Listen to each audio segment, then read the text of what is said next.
So maybe I can start, Jamal, just with a brief introduction, if that's okay. That's fine. Hmm.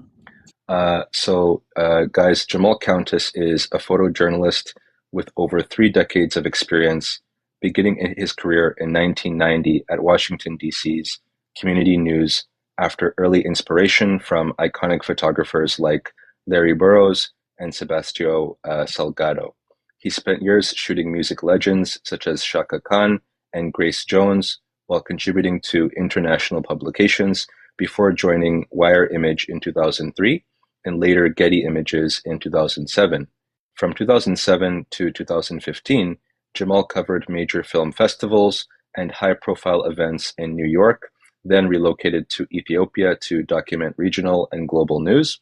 Returning to Washington, D.C. in 2019, Jemal now focuses on politics, breaking news, and corporate projects, while pursuing personal book and documentary projects on Christianity and Judaism in the 21st century. His latest work, This Was Once Your Home, is a monograph based on his coverage of the 2020 Ethio-Tigray War and the oppression and erasure of the Amhara people, is set to be released in April of 2026. So now it's been released, and so it's available for purchase. But Jamal, maybe you can say a few words, maybe just starting us off with where people can find the book. Okay, there's a link that I will share with you. Right now, it's being sold on the Blurb self-publishing platform because I wanted to be able to just not have anything hindering people getting the information and getting the book. It's a self-publishing, like I said, self-publishing platform, and you basically would go there, you would pay for it, and have it shipped to you and get it. I think we last looked at it. It took about 5 days for me to get it from where it was being shipped from, which is in the I think it's in the Georgia, in the Atlanta, Georgia area is where the plant's located, but I'm not sure exactly. But I know it's no more than a week for domestic shipments. Okay, amazing. Great to know. So I'm sure after this session, or perhaps even before, people who have already either purchased the book or are just learning about it now have a place to go. And so just a little bit about you and our relationship. I have had a chance to meet Jamal actually, I believe, numerous times in person, maybe 2 or 3 times. Yeah, in Canada. Yeah. Yeah, once in Canada, once on stateside, I believe, Mm. or maybe numerous times in Canada. I don't remember. I'm getting old. Sorry, Jamal. That's all right. Me too. Welcome to The the club. the memory isn't what it used to be, but we've had a chance to collaborate on a number of initiatives, mostly digitally, but also, as I said, meeting up in person. And Jamal, as I know him, has been a very dedicated truth teller and photojournalist, documenting developments in Ethiopia, especially during a time when it was very difficult to find truth tellers. And I'm sure this is something that we'll get into, but a lot of this work really is material that a lot of community members have deeply enjoyed and appreciated. And so I think it was just like timely to have this book published, to put it out there and just provide this openly to the world to see, and especially for those who might not be familiar with what's been happening in Ethiopia, because let's face it, over the past few years, the people have faced just hardship after hardship. Um, so maybe just going to my first question, Jamal, for people who are just learning about your work, what inspired you to create This Was Once Your Home?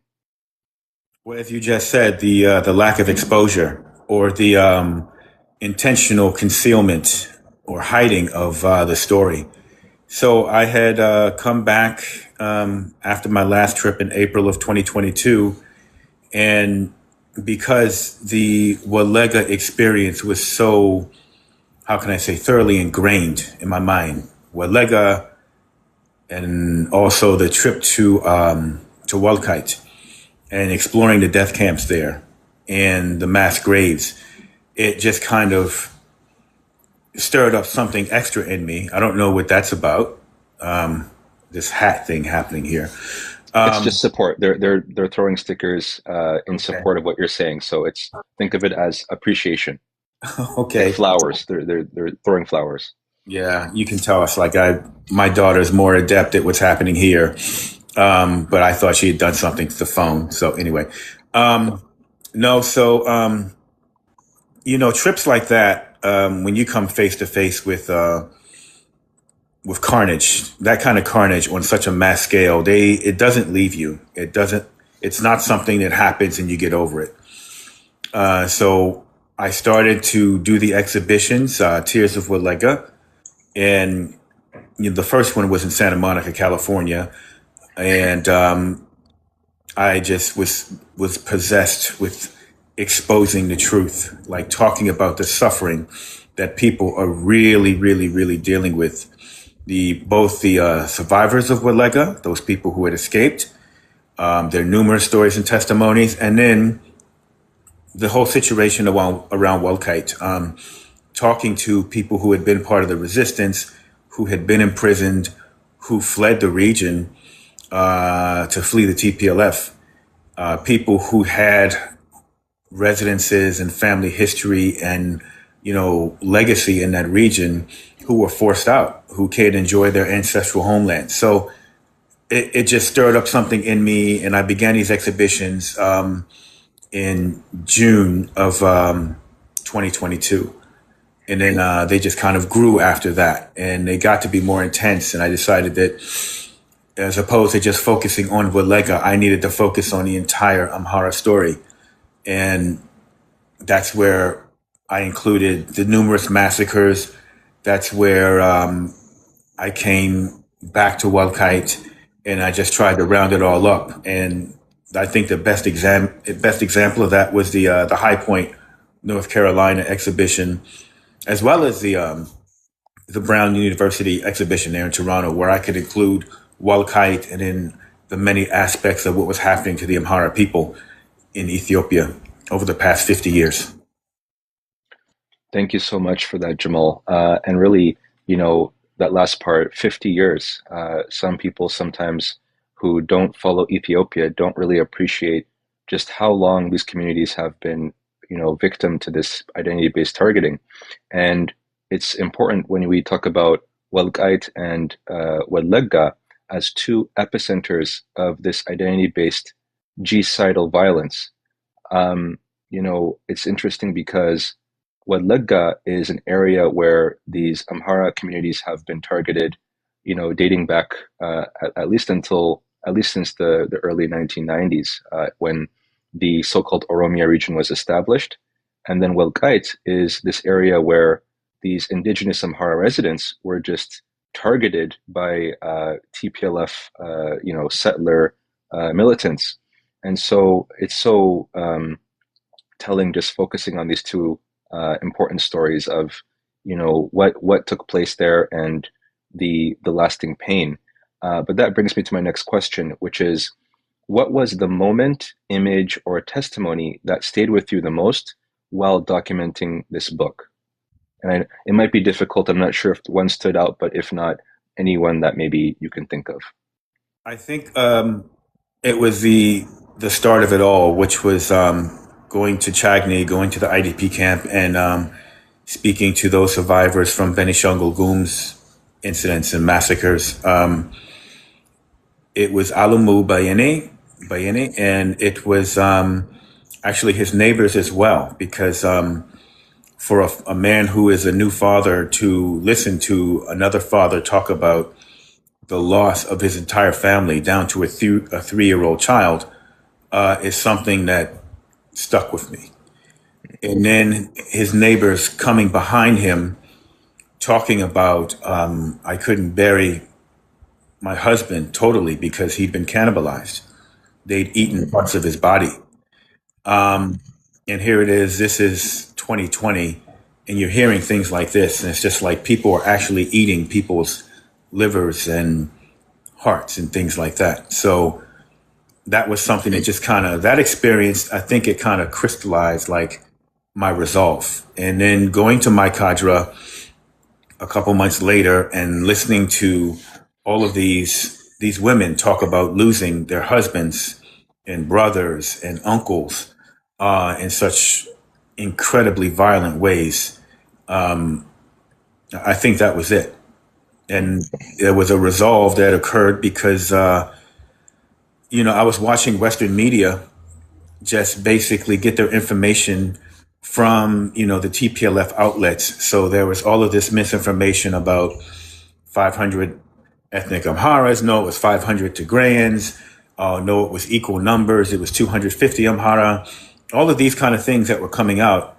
And when you're still in touch with family in parts of the country who had been talking about Walkite since I met them back in the 2014, 2015 years, where they were just like, this Walkite issue must be resolved if there's to be peace in Ethiopia, you just knew that something was amiss. So I that was it. I want to say it was Alamu Bayeni and everyone I interviewed at Mai-Kadra. Thank you.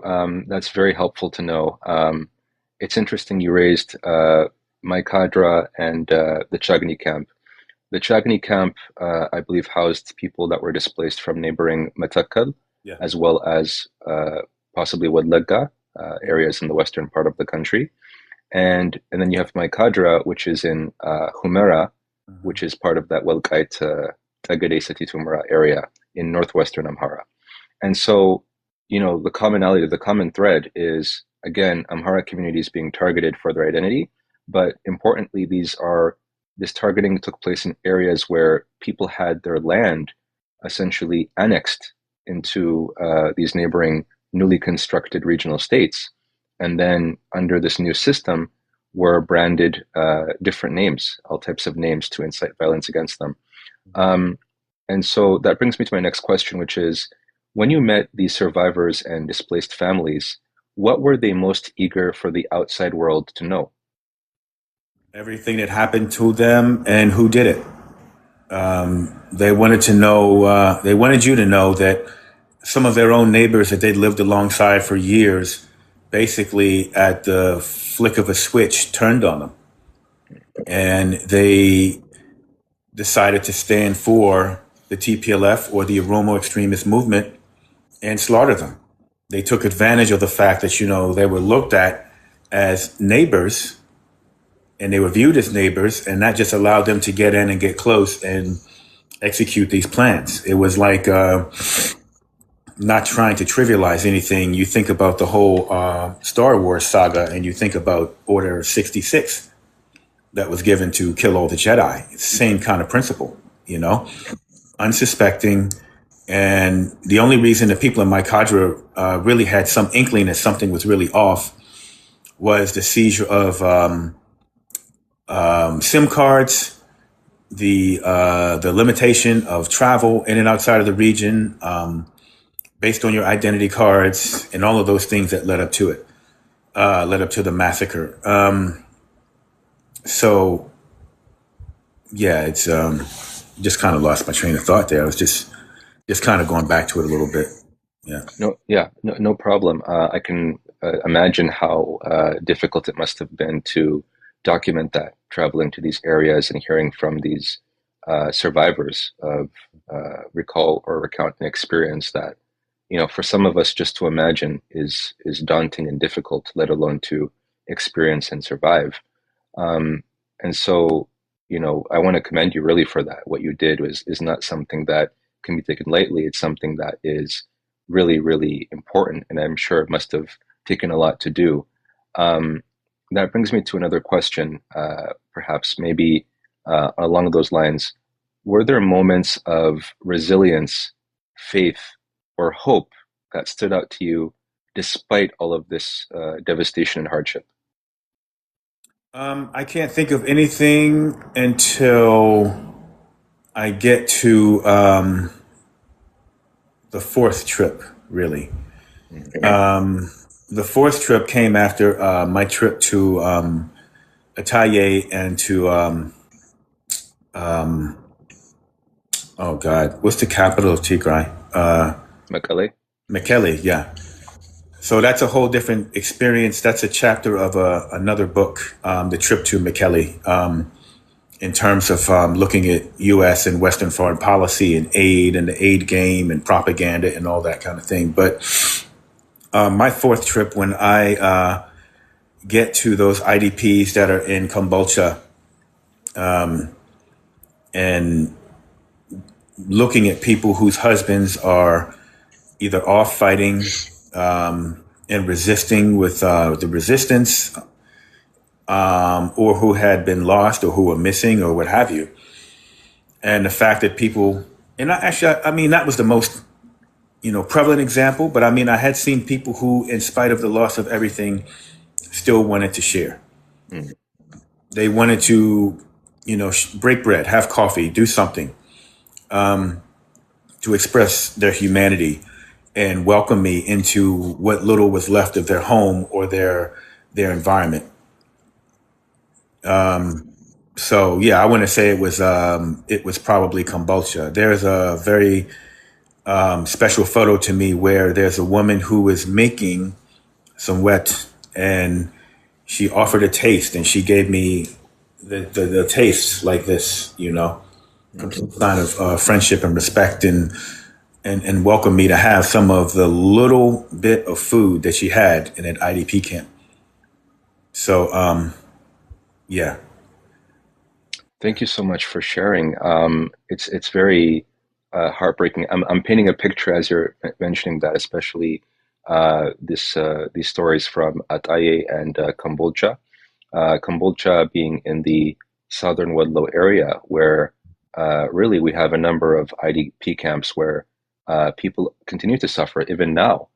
It's very sad. In some cases, this displacement took place, something like 7 years ago, Yeah. from Wadlega and surrounding areas, and these people are still struggling to put food on the table without any support for their families. Um, and then when you think about Ataye in the Shoa area, where these state and non-state militants just came in and completely destroyed entire villages, Mhm. and you look and you expect there to be some type of international outrage or condemnation, and it was just silence. In some cases, even to the extent of blaming the victims. And Mhm. so, this is so important. It's just incredible to hear. And it brings me to another question, which is when people hear about what's happening, sometimes they hear the numbers or the statistics, but your photos are really showing human lives. These are real people. Mhm. So, how do you approach preserving dignity when photographing human suffering? You engage with your subject. I don't take. Let me see. I mean, there's a line that you cross that I think some journalists who cover conflict and human suffering, that you cross, where you go from being journalist to advocate, you know, or you just kind of take that journalism hat off. But the reality is, I think it's all intertwined. I think when you talk to most serious journalists, they started to do what they're doing because they wanted to help. They wanted to better people's lives, tell stories that would change the world, so to speak. So I focus on the preservation of dignity. I don't photograph, and I know some editors probably going to get pissed off at this somewhere down the line, but I'm not into the whole human suffering Olympics kind of thing. I'm not here for awards. I'm not here for cred, for likes, for anything extra. I'm here to help change the human condition and to better the human condition.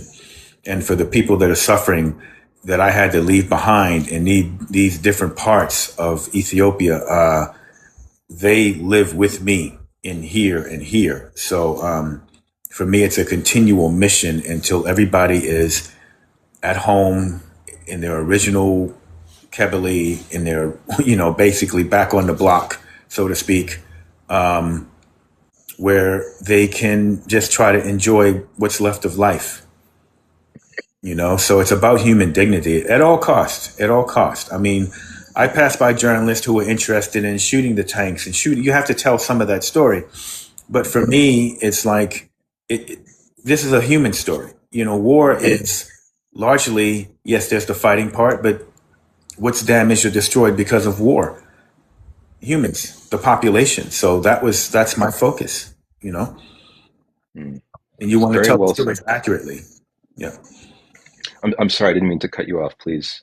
No, no, you just want to make sure you tell those stories accurately because if somebody who has, and I remember this about the people from Sakota who had walked to Bahardar, if somebody has walked for 2 weeks through fields, mountains, and on asphalt roads, barefoot, and they see you and they welcome you into their little space in a refugee camp that's like 6 feet by 6 feet, where they have their two or three kids because their husband is either captured or killed, and they welcome you in to this space so they can tell a very painful story. You're responsible to convey that story with 100% accuracy. You know, you also have to be prepared to deal with the fact that if somebody cuts off that story midstream, they're like, I can't, please don't say anything, don't tell my story. Then you walk away from it. If you walk into an IDP camp of 4,000 people and you get two interviews, that's what you get, right? Because everybody Yeah. else is either afraid or deeply traumatized, too traumatized to relive it. Because for people to tell the stories, they've got to relive it. And then it's like if a person relives all of this, then little details about the trauma come out in ways that are unimaginable. And just like you can see somebody start to kind of stare off into space or stare past you and their eyes fill with tears, you're just like, yeah. And when you see that amongst children who witnessed things or who just heard things, because gunfire and artillery rounds and panic can create trauma in them just like it can an adult, you know? Mm. Yeah. Wow.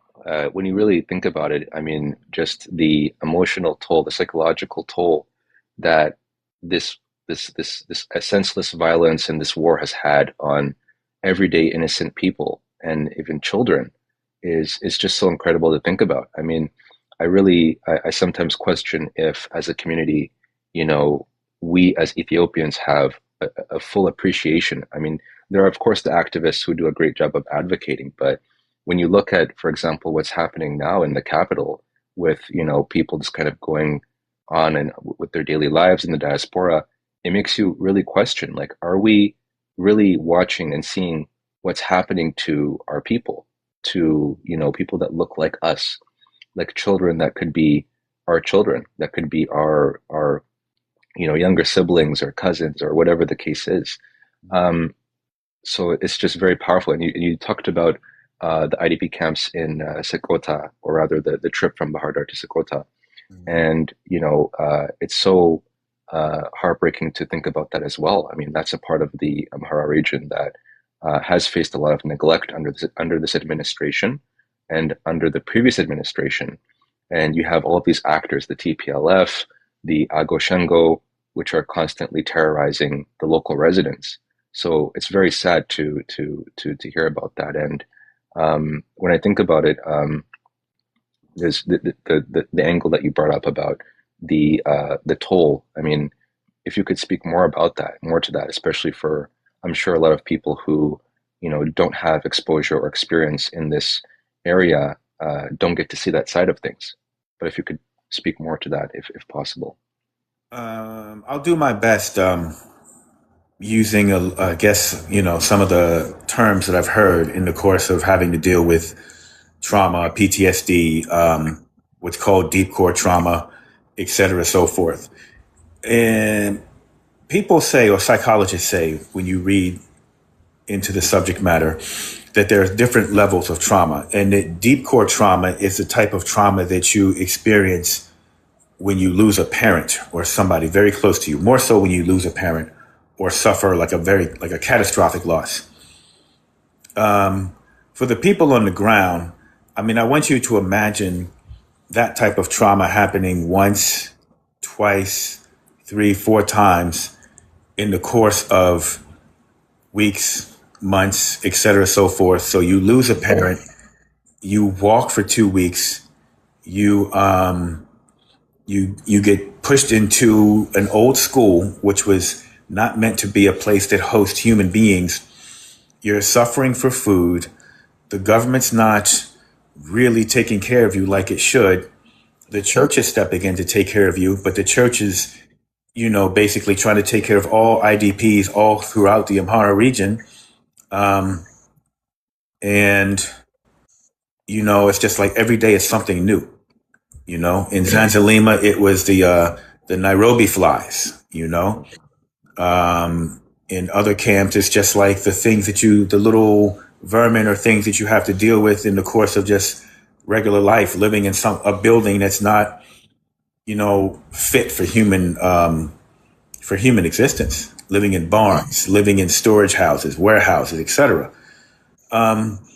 Layers and layers and layers and layers of trauma that aren't dealt with. And then on top of that, if you want to go back, let's say you're talking about people from Wolega or people who have lived in Wolega and other in Metrocola and those places, they've been dealing with like community loss, personal loss, family loss on top of the other. And not even the first trauma from years ago has been addressed. So you're living, trying to eke out an existence in this type of shell where you may still be the same robust, beautiful person on the outside, but in the inside, you don't even know what version of you is you, you know? So,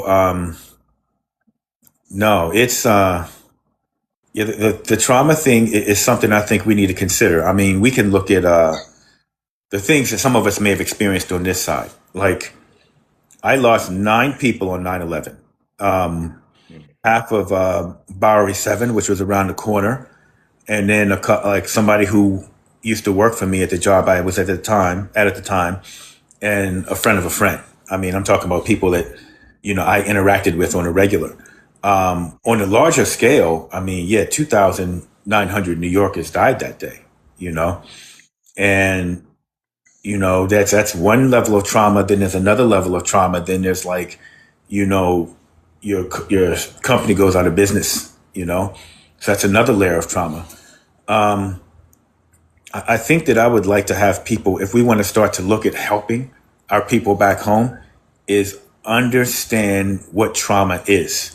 If we had a little recommendation for what to take away from this and how to help, I think I want people to begin to understand what trauma is, how it affects the brain, how it affects the thinking, and how it motivates people to act or not act.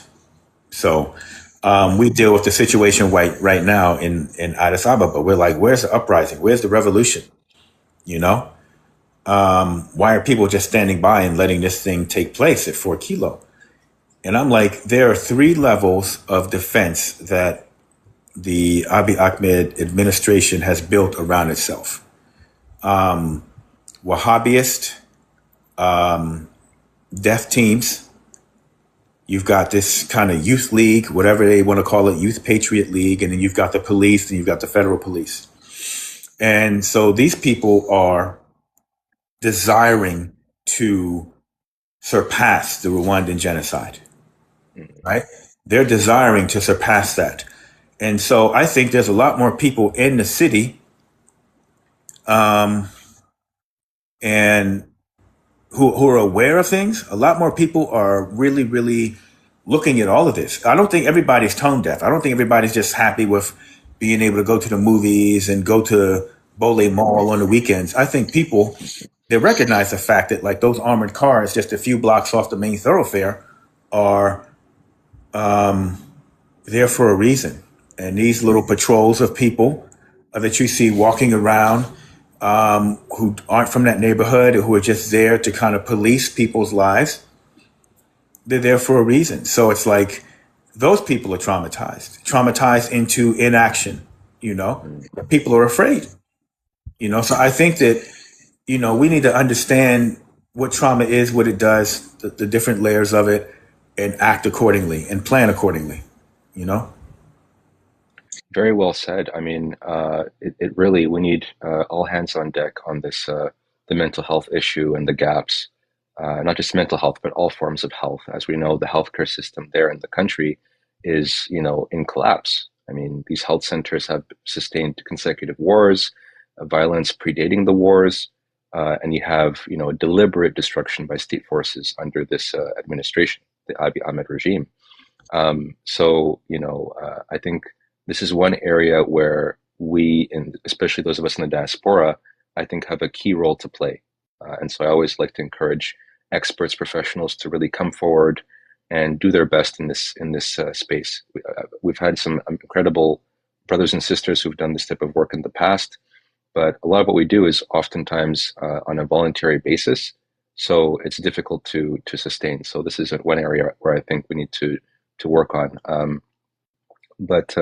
You've been saying so many just incredible things, Jamal. I'm trying to think which areas we should kind of stop and reflect on.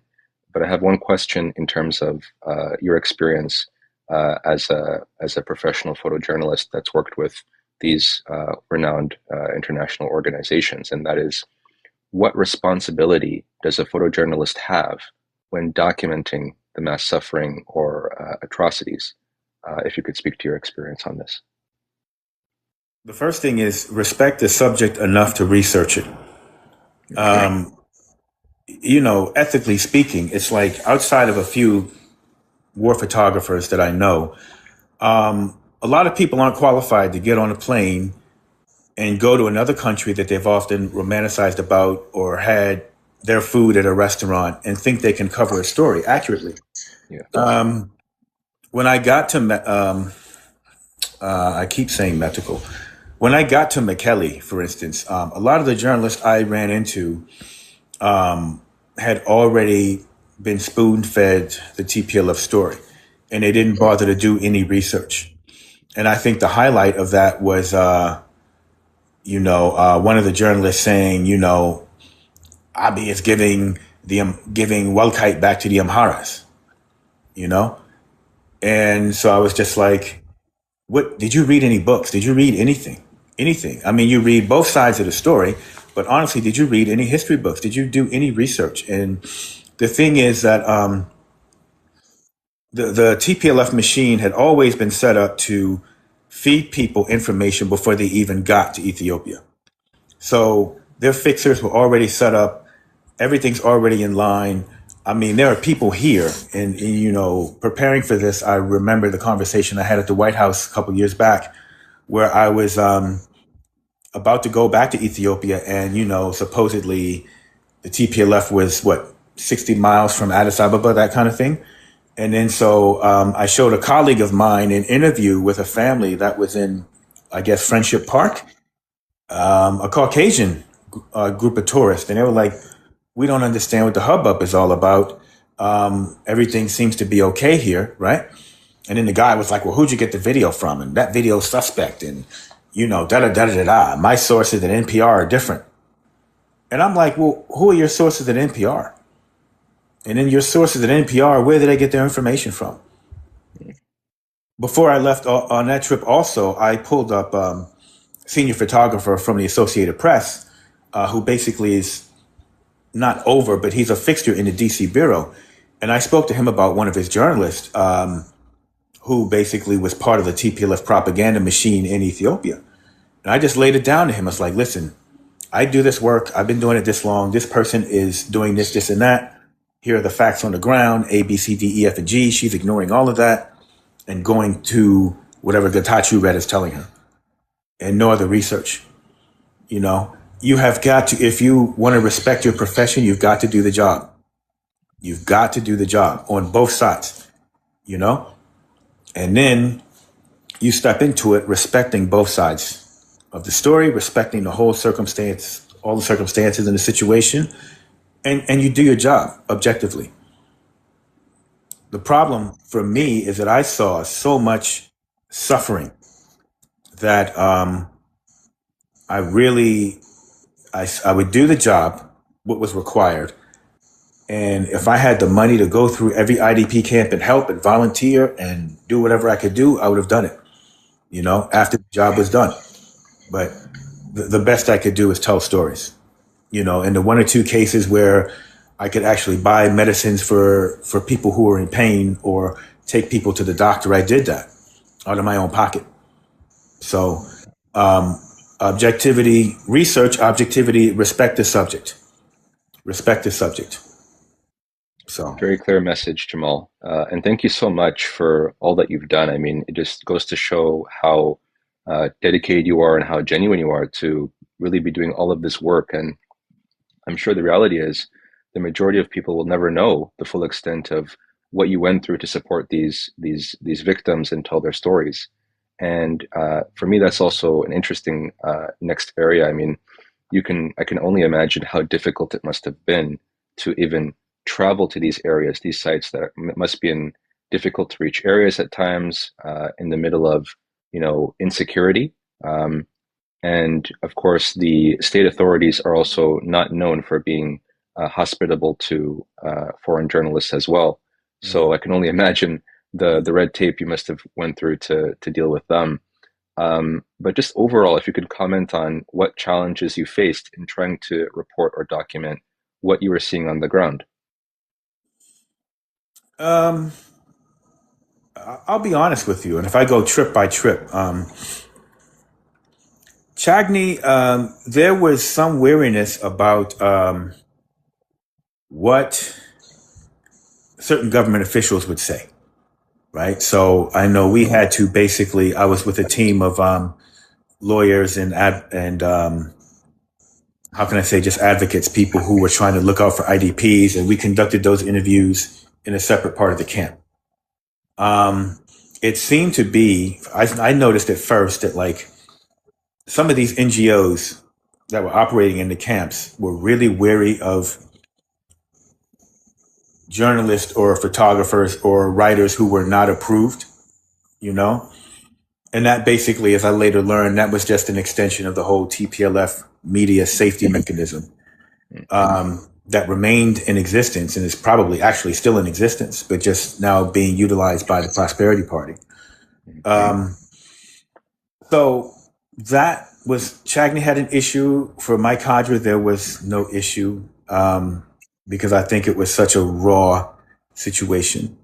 The only issue there was that some of the TPLF fixers that had been set up way beforehand and, to deal with media in general were in place. So it's like I had to take two translators with me. We met a third. So we had two Amharic and one Amharic Tigrinya translator.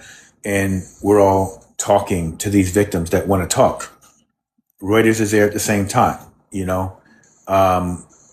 the mayor or the police chief from Mai-Kadra from Kebele 1 was like, we had to change out Reuters translator because he was just spewing this TPLF propaganda, and he didn't think we understood what he was saying, but he was basically saying, yeah, some of those people are Tigrayans buried there. And so you had to kind of do the due diligence on the ground to make sure what you were getting is what you were getting, getting to, when I was in Mekelle, the situation was really like, okay, I kind of knew beforehand what I was getting into, but watching, my handlers all kind of disappear one by one because they were getting killed. Not in relation to me, but they were members of the Ndurta ethnic group. And so, members of the interim government were being killed off by the TPLF. And that was a big issue. So very few people wanted to help as time went on. And it got to the point, by the end of my week in Mekelle, I had an angel whisper in my ear, a woman who worked at the hotel where I was staying. She says, I think you should just go. Right? Because every day we came downstairs into the hotel, the lobby was full of guys and just some older guys. And every so often you see have a guy an earpiece in his ear, and people would greet you and tell you stories about white phosphorus or this attack or that attack and whatever. And you start to ask them critical details. I'm like, well, how did you determine it was white phosphorus? Oh, it was white phosphorus. It did this and that. I was like, well, how was it dispersed? Was it by aircraft or artillery? I mean, how did they disperse this? Oh, and then it's like the stories start to fall apart when you ask them technical questions about their allegations. So once you basically shoot one or two people down, word starts to spread, and it's like their superiors are like, no, we got to get him out of here one way or the other. You know, when I was going to Ataye, I was leaving Ataye, and so outside of Ataye there was a roadblock. There was Amhara special forces on one side and Oromo military on the flip side. So as I was going up the road, I think we were going to a church that had been shot up. I think this might have been. It wasn't on the way to Shore Roberts. I can't quite remember, but anyway. So I was taking pictures out the window. The Oromo officer stopped me. Was very animated, like, what were you taking pictures of? Were you photographing us? I was like, no, no, it's the countryside. I'm taking pictures. Well, delete your whole roll. I said, fuck no. Pardon my French. Sorry. I had on a UN ID and I just kind of pointed. I'm like, no, you don't tell me what to do, right? And the guy who was with me, he's like, oh, no, no, no, no, he's UN, da da da da da. And I just wear the UN credential because it's the most recognizable media credential you have. And then so the guy was like, well, let me see your photos. And I just kind of looked at him. It's like, that's the number one rule. You don't delete photos for anybody. So to calm his little heart, I just turned it back to the camera and I deleted 2 pictures, right? And so he was just like, and in the meantime, the guys across the road were looking like, what's the problem? You know? So that was one instance, whatever. We go up, we take pictures of this church. We come back on the Amhara side. The guy's like, hey, how you doing? See you later. No issue, you know? But there was a lot of things just were off. A lot of things were off. When we went to Desi before Desi fell, when the TPLF came back in, there were a couple of IDP camps that basically were being occupied by, Tagaro youth, who were passing off as IDPs from the north, like around, Kobo, Alamata, those places. And they were very hostile, completely hostile, because it's like you step in with a camera. Here's this black guy stepping in with, Amhara fixers and whatever. And they're just like, well, no, we don't want pictures. We don't want this. We don't want that, da, da, da, da, da, And after that, when Desi did fall, we found out that's where most of those Tagaro were hiding, in the IDP camps. So, I mean, it's always been tricky. It's not as much things necessarily at the hands of the government. It's things that were just like within the circumstances themselves. I mean, and it's not funny now. It's actually pretty intense story. When we got to Lalibela after it was liberated, I was with Jeff Pierce and a few other people from the University of Bahar Dar. And we get up into Lalibela and we're there. We're telling, we're trying to go out and check in at the police station, just get the lay of the land and start to document, tell stories. So we go out, shoot a little bit, do a little bit of whatever, just get a feel for what's happening in Lalibela, come back into the police station. They're like, oh, by the way, yesterday we killed 5 TPLFites, or TPLF members, sorry. But there's still 100 here. So we're going door to door searching for them. I'm like, okay, all right. And then so Jeff is like, he's a character.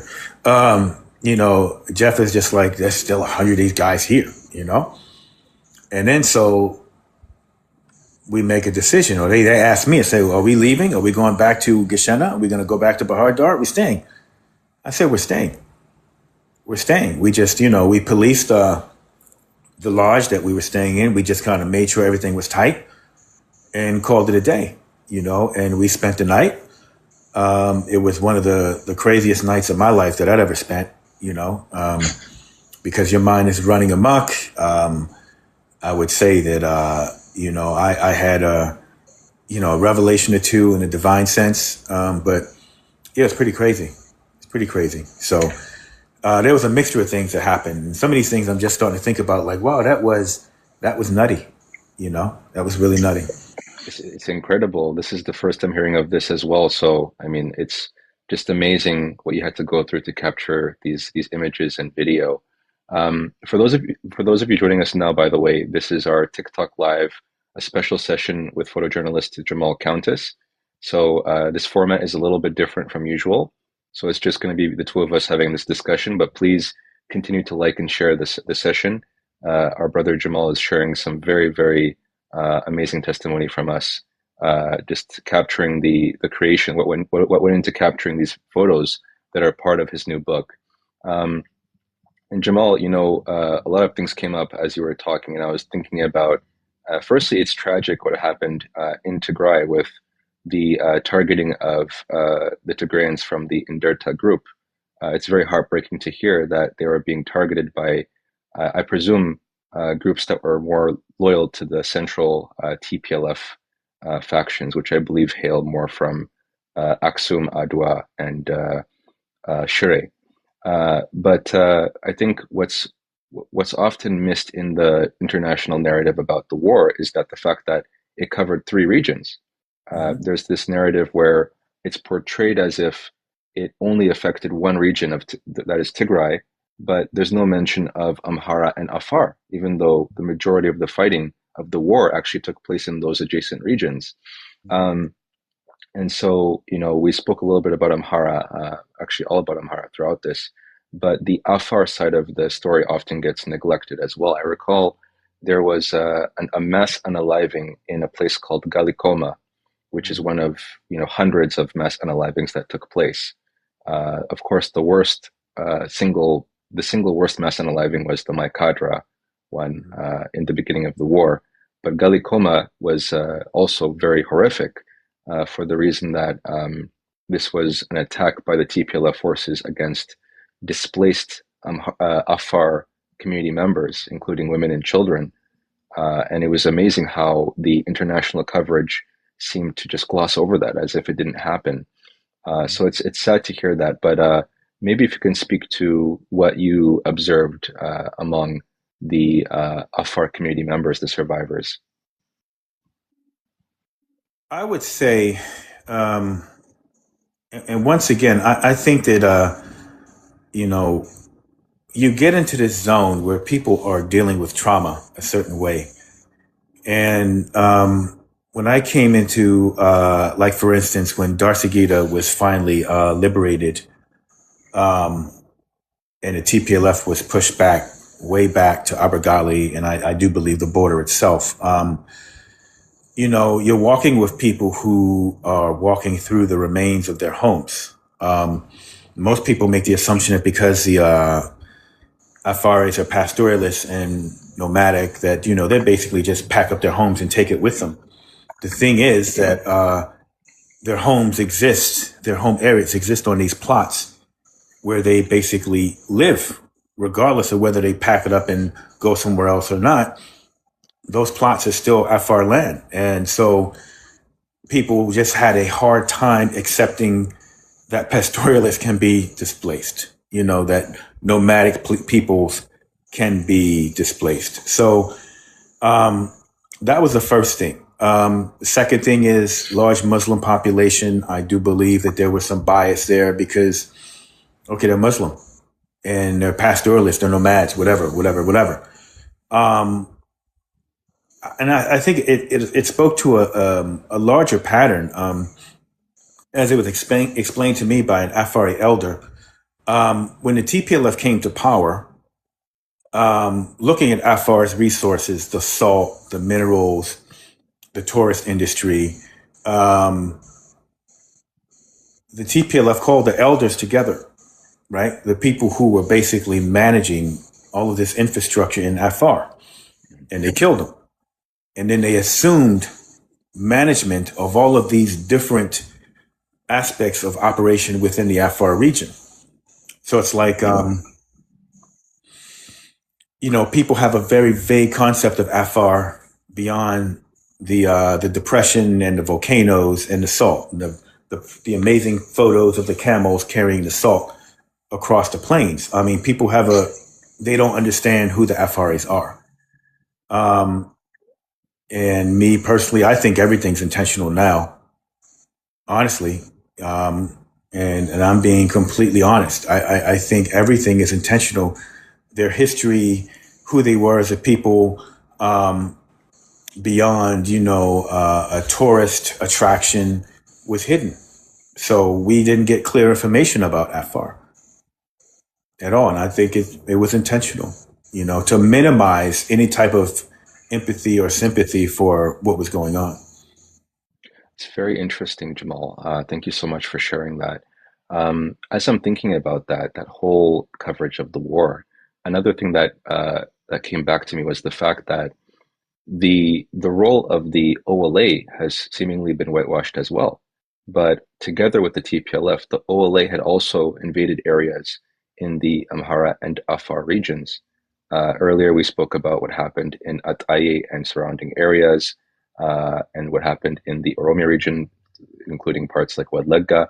But the OLA during the Northern War had invaded into parts of Amhara and Afar regions and had committed all types of gross abuses. So, did you encounter any victims of violence from the OLA? Sorry, just one moment.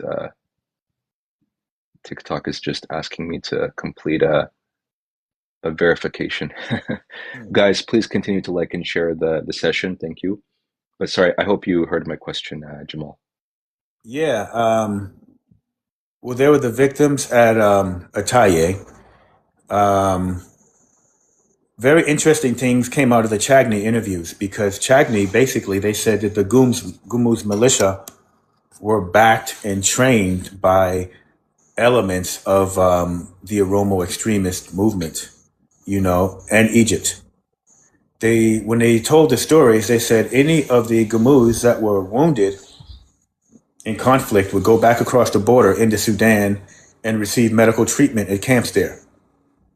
And they were supported by some elements from Egypt, according to one witness, but mainly from elements of the, how can I call it, the OLA OLF configuration.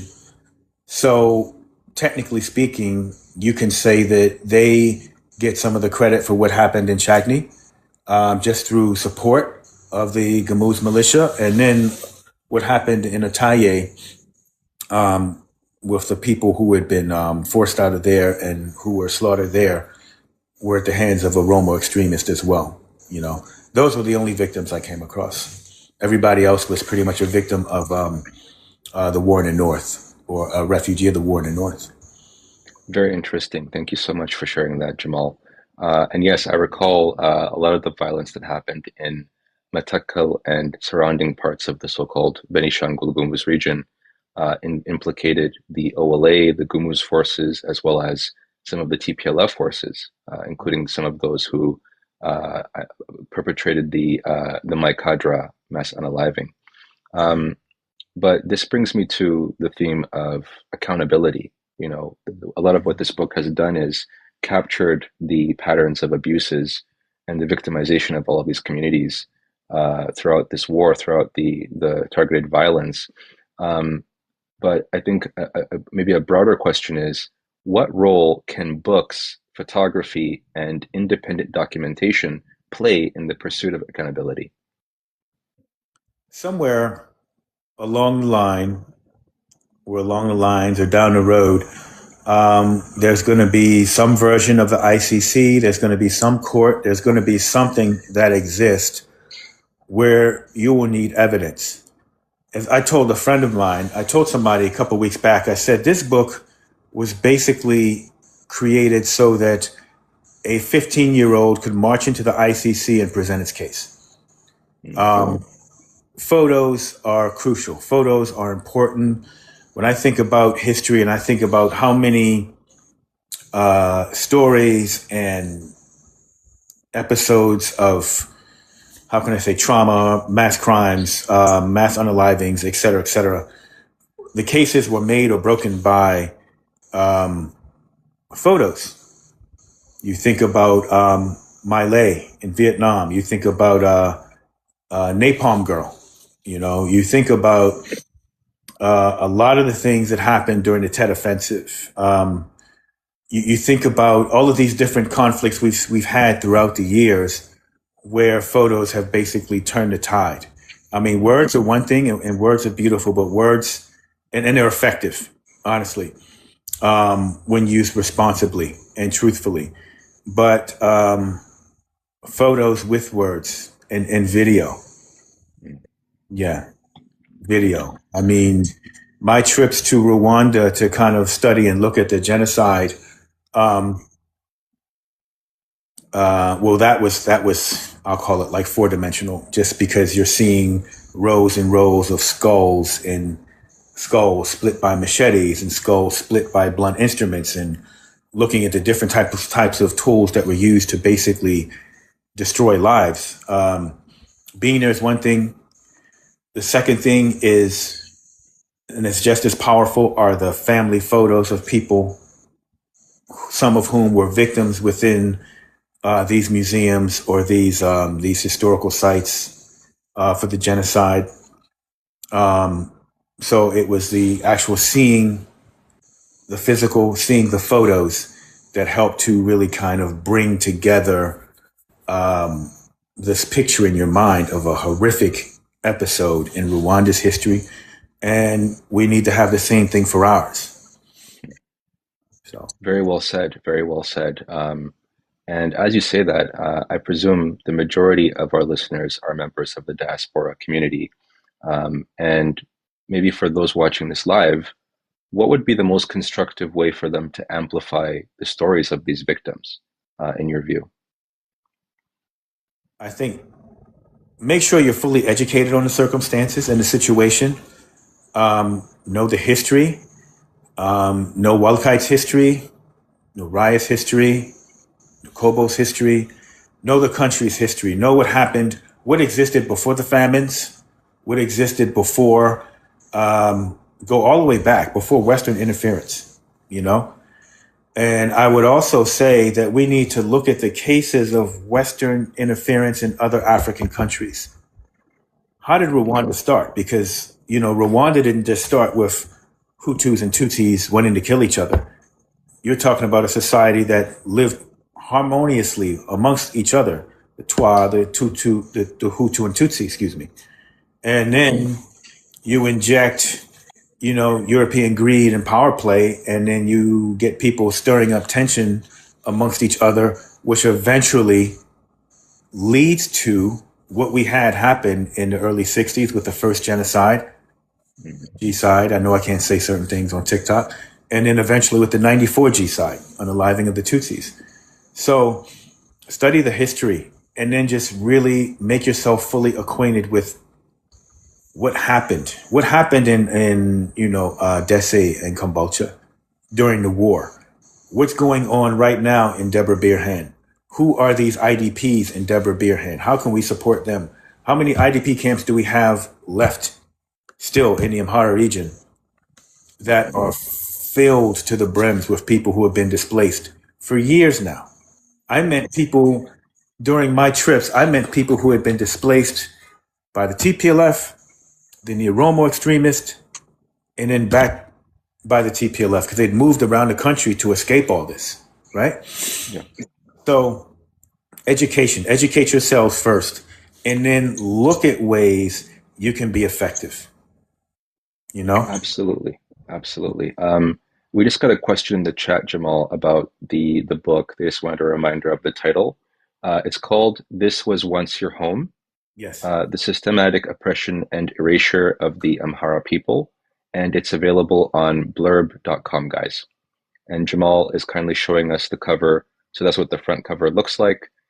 If you want further information, please feel free to reach out to myself or Jamal directly here on TikTok. So please go ahead and follow Jamal in particular. And that way you can ensure that you can ask that question if necessary. Um, but truly, Jamal, you've went through over so much, and even the imagery of what took place in Rwanda is always very chilling. And it's not, I think, habitual for us sometimes as Africans to look at stories from elsewhere in the continent because we're always so caught up in our own mess. And maybe this is something that can be said about Black people across the world in general. But I think it's so critical to make those connections and parallels because there is a lot to learn. There are patterns. There are commonalities. And um, I think, on the topic of, using this material for advocacy, I want to go back and ask a simple question. What do you want policymakers or human rights advocates to take away from this book? That there is a crisis. There's been a crisis. There's been an ongoing effort to minimize and actually eradicate the Amhara people, like I said, for 50 years. I'd want policymakers to take a break and educate themselves. Because right now, we're sitting here talking about relations with the Ethiopian government, the Trump administration wanting to do X, Y, and Z thing, or European powers wanting to do X, Y, and Z thing. You're trying to make a deal with someone who said they wanted to surpass the Rwandan genocide. Mm. You're making a deal with somebody who has made it his business to destroy a people, their history, and to rewrite the history. But I'll go back to the fact that you're trying to make deals with somebody who said they wanted to erase an entire group of people, right?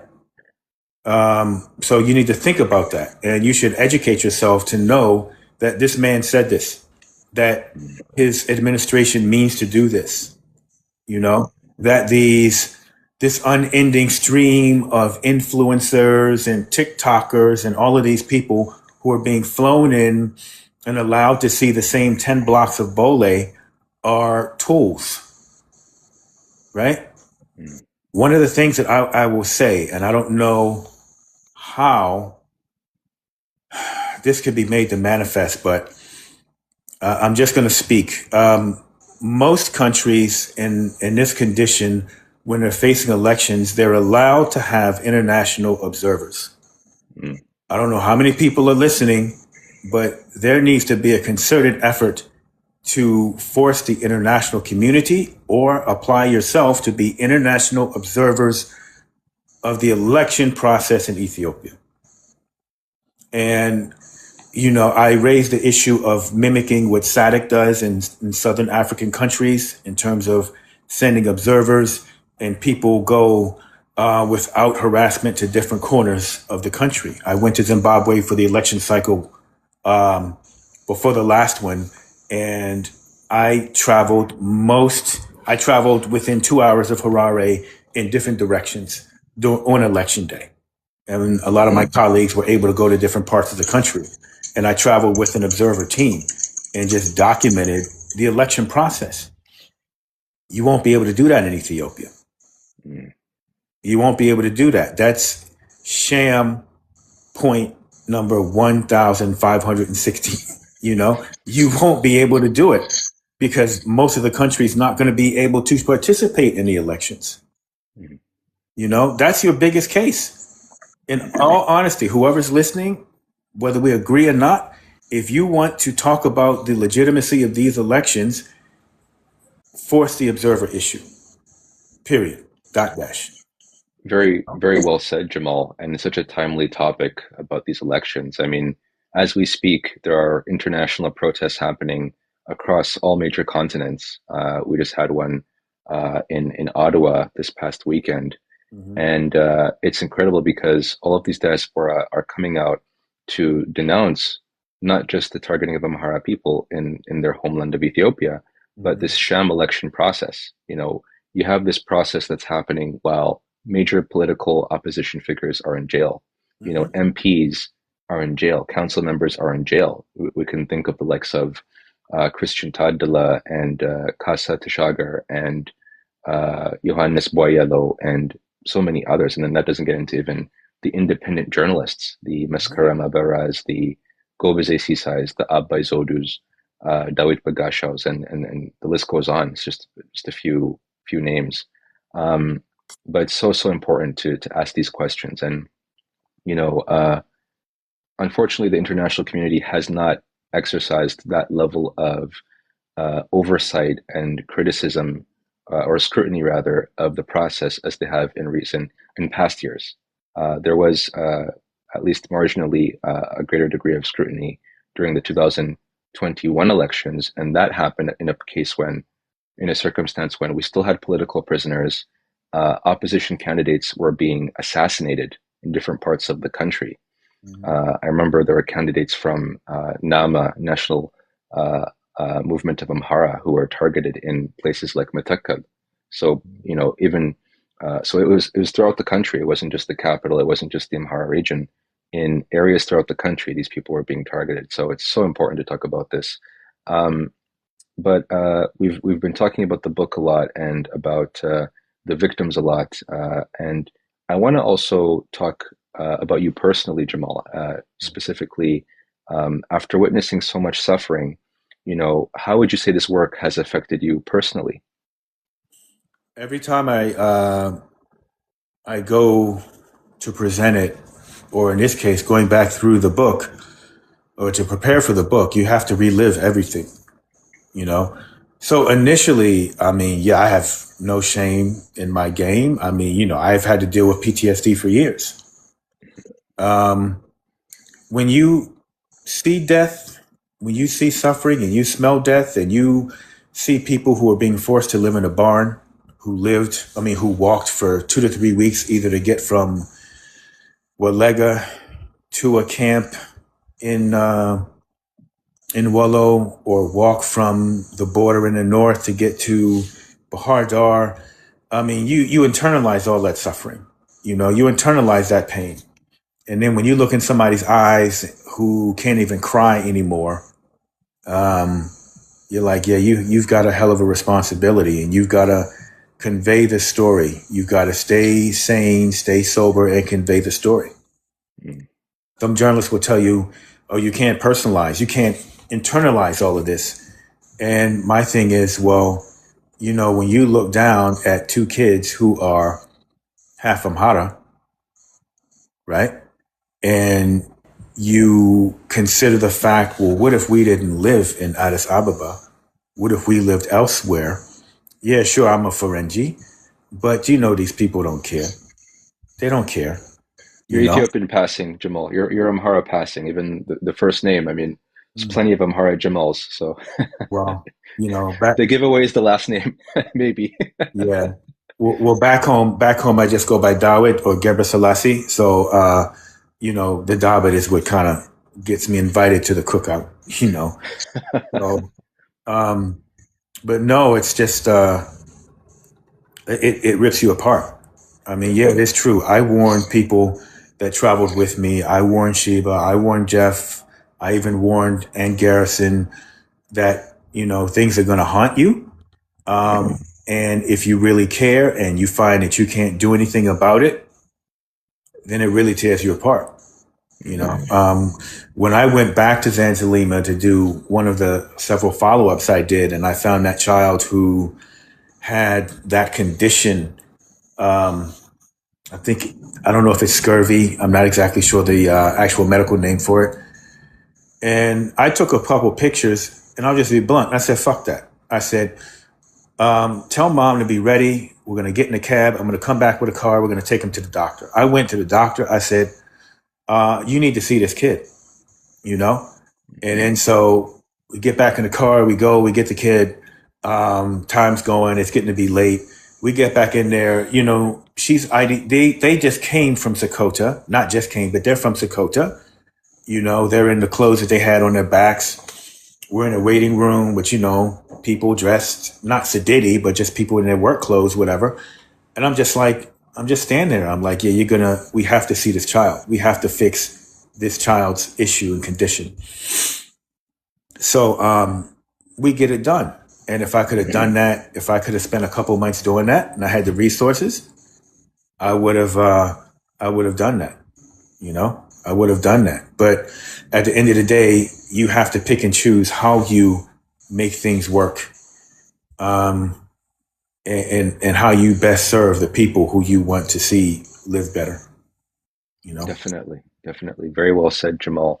Um, and so this is something that you may have touched on in your previous responses, but let me just ask it just for sake of completeness. If you could speak directly to the families whose stories appear in the book, what would you want them to know? I haven't forgotten you. I haven't forgotten you, and I'm going to continue to do what I do until you're home. Mm. Yeah, I can't Very bring powerful. I can't bring people back. Um, I can't build houses. I can't restore some of the things that you've lost, but you will have your dignity and you will have your home back. Period. Perhaps words that we all need to reflect on for all of us who consider ourselves advocates or members of this community. Really, that phrase I think encapsulates it very, very strongly. So thank you so much for that, Jamal. Um, and maybe a word of advice for people who are listening who, consume the daily newsreel and might feel overwhelmed. What would you say to someone who feels overwhelmed by these stories of war and suffering and maybe don't know how to help? Um, find ways to help. Find ways to help. Mhm. Um, I don't know what the breakdown of the different faiths are amongst listeners, but I'll just say in general, to everyone, be you, Orthodox, Protestant, Muslim, Jewish, or whatever. Um, Pray, but pray with action. Commit yourself to action in some way, shape, or form. Mm. Action first comes through educating yourself as to the particulars of what's going on. Then it's actively strategizing on how to make a difference. You know, Mhm. um, I would say that's Orthodoxy 101. That's Christianity 101. Justice is paramount to the Christian mission. It's just a part of your life like breathing. So you need to basically make it a part of what you do every day, all day. So educate yourself, figure out which way you can apply your passion and your desire to see change and justice. Um, Figure out where that best fits and then go about it. Also, I would say that, you know, talking about it with people who can reassure you, people who elevate you and not break you down is another way also. It's almost like we need to have little decompression groups within the diaspora amongst people who are active and want to do better or help to achieve change, you know? Very well said, Jamal. I can tell from experience that that is something that has helped me on a personal level and many people that I know. So I think that is really good advice personally. And this brings me to maybe my final question, which is where can people purchase the book, support your work, or follow your work, including maybe future projects that you might have in mind? Can I ask if Liu or anybody else has the link handy? Can they just place it in the chat? Because I will Okay. feature it. I'll feature it also. Let me see if I can do this without blowing up something. It's supposed to be. Okay. While Jamal is getting that set up, guys, please make sure to follow him on this account. And if you can, just try and show him your appreciation for all the work that he's been doing. I think it's so important for him to do that. And I see your messages. Once he returns, I'll give him a reminder of how to use his bio. Um, but this is a book that everyone can go out and purchase. This is one way that we can support. It is on a uncommon platform, but I believe if you register for an account on Blurb, that you can get a 30% discount, if I'm not mistaken. And Jamal, they were just saying you can utilize your bio on this app.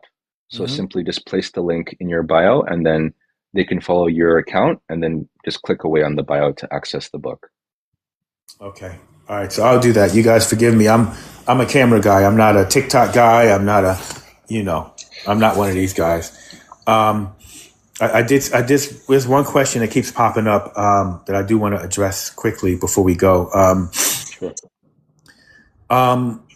These influencers who are being flown into the country to basically brainwash the world about what's happening in Ethiopia. There's a reckoning coming. there's a reckoning coming. And I think that the more that people use platforms like this and talk about it as much as possible, it may bring the reckoning to these influencers quicker. I mean, ultimately, we want to instill repentance and reversal amongst these people, and get them to really think about it and see. But sometimes that comes with a shock, the shock of reality, you know?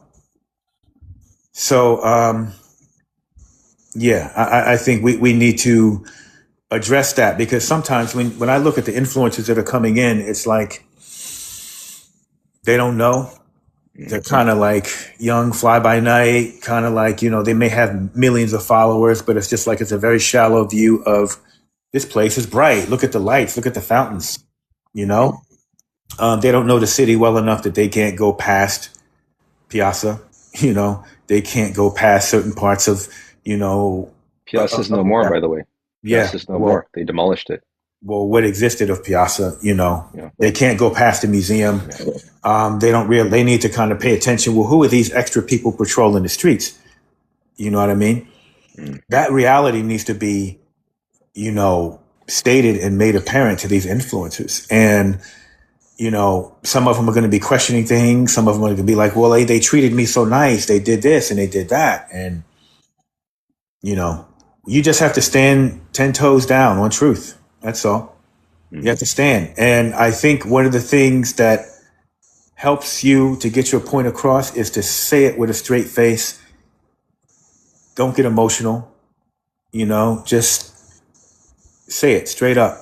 This is what's happening. The Ethiopian government flew you in here to do this.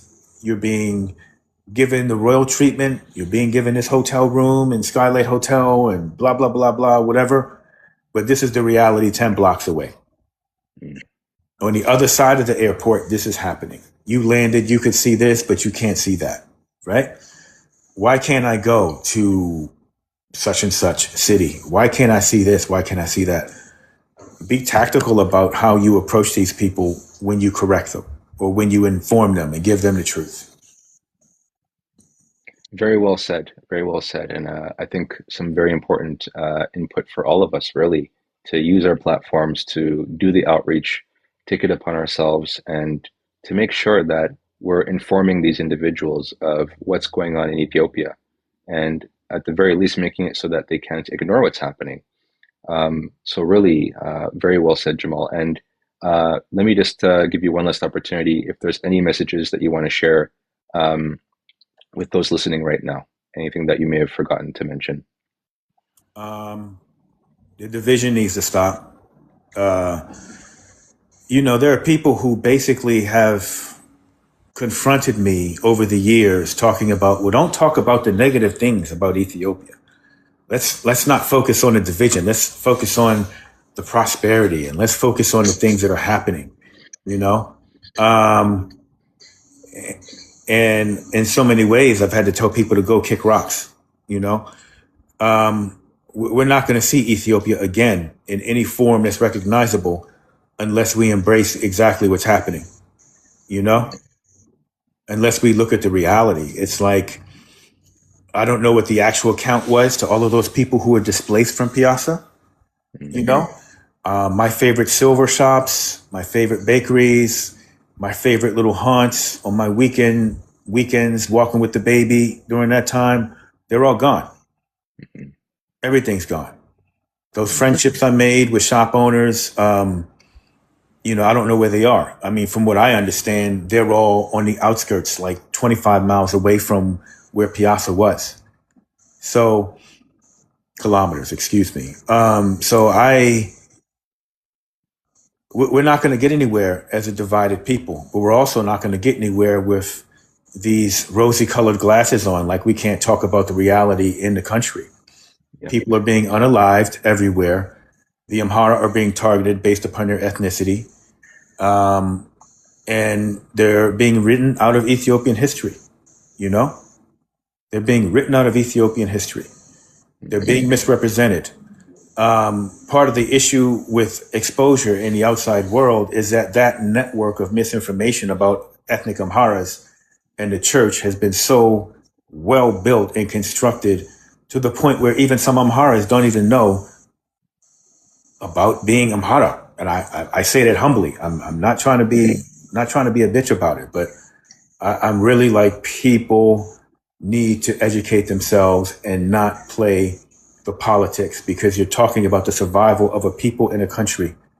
You're worried about how it looks, and you don't want to make one group look bad or the other group look bad. You don't want to make the country look bad. You're not going to have a country if you don't speak the truth and deal with it. Very well said. I mean, it doesn't get any plainer than that. You won't have a country if you don't speak up. And, just focusing even on the situation in Addis for those who have relatives and family members there. I mean, some of us have we're descendants of people who literally built that city up from nothing. So to see it just kind of occupied by these uh, ideologues, by these hateful, ultra nationalists, ethno nationalists, it's heartbreaking. And to see that heritage destroyed, it's very sad. In many parts of the world, heritage is something that is considered sacred, that must be preserved for future generations to learn from, as a glimpse, a window into history. But unfortunately, these individuals have a completely different mindset and want to see that history and heritage just completely destroyed. So, as you said, Jamal, people really need to speak up. That is the only way forward. And thank you again so much for taking the time to join us. I know we've been here now for almost an hour and a half, but we've gotten a lot of very, very positive reception from the comments. And so I'll just remind people, please follow Jamal's account. Just show him your support. You can show him your appreciation for all the work that he's done. And just coming back to Jamal, there was a question I asked also. I don't remember if you answered it, but if there's a way that people can follow up with you with updates on future projects, your work, if there's a website or anything you want to shout out. I think I'm going to post a couple of things here on TikTok. I use my Instagram a lot because I found it to be one of the most secure methods to use and controllable. I do use X, not as much as I used to, but I do use it. But it's going to be Instagram. It's going to be here on TikTok. I do have the website, which is tearsofwalega.org, which I will be using as well to kind of share information. And there's a number of, I'm trying to do a couple different stops and talks on the West Coast and in Toronto and in London, which I'm in the process of trying to arrange now. But this is just the beginning. This book bleeds into what could be larger exhibitions, other editions. These 6 trips resulted in, several thousand photos being taken over 19 IDP camps. So I think that, like I said before, this doesn't stop until we are in a better condition in the country, and people are, for all intensive purposes, home. So. Absolutely. And is there a way that people can support you? I know that you're constantly working on all types of projects. Is there a way that they can support you for anything that you're currently working on, or what would be the best way to approach that? I didn't give a thought, and call me a bad marketer. I guess I'm just so wrapped up into people's condition and getting the truth out that I'm not thinking about like a steady button to raise funds or accept donations. I've just been focused on people's freedom, and I'll sort out the whole donation thing. But for right now, I just want people to, if you don't buy the book, educate yourselves on what's happening and strategize on how we make things better, how we better the human condition for the Amhara and those suffering in Ethiopia. Absolutely. It's incredible, Jamal. Earlier we had our brother Ermias join in. I'm not sure if he's still with us. This is a former political prisoner. So I'm sure he really appreciated what he was hearing. I see our sister Liu in the audience also. She had a question. I think she was asking if you're going to be planning to do a tour similar to Tears of Wadlega based on this book. Yes. Yes. There you have it. Dear sister Liu, you have the response to your question. Um, so nothing further from my side, Jamal. Again, we've been here for an hour and a half now, and so thank you so much for taking the time. It's highly appreciated. I appreciate it. I'm sure everyone listening appreciated it.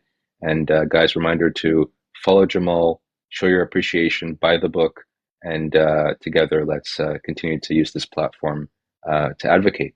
So that's it from my side, Jamal.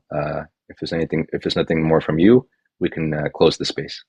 All right. Thanks for attending, everybody. And I will try to provide an update within a week with Rob's blessings.